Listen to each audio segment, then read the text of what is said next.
Okay, ganito lang yun. I am welcoming you to my channel, Mama's Kitchen Grabby. Pero, goodness, 365 days a year. Ano na naman ba ang kailangan kong lutuin? Okay. Iyan ang problema natin sa araw-araw, hindi ba? And the next is this one. Hala. Laba. Another one. Ayan. Dami.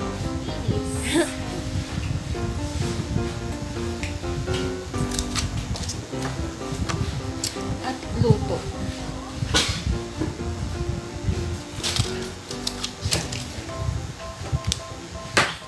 Okay. So, usually, yan ang tatlong dahilan kung bakit nagkukumahog ang mga mami. Yan. Yan. Kung may reklamo ka, mag-subscribe ka sa channel ko at mag-comment down below. Okay? Bye! Bye! Please subscribe. Please subscribe to Mama's Kitchen. So, itong kailangan natin laging solusyonan. Laba, linis, luto.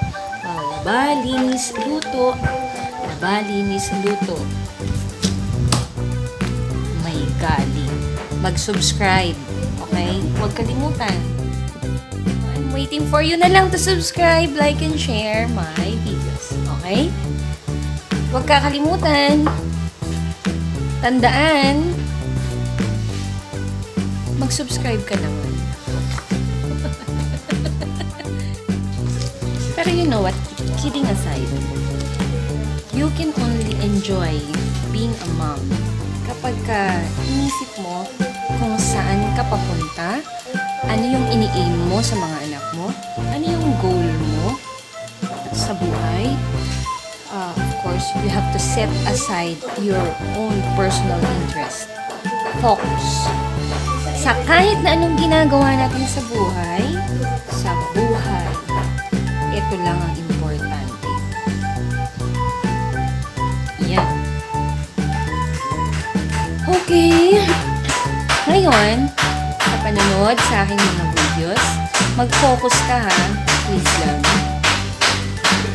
Please subscribe to my channel. Thank you for watching.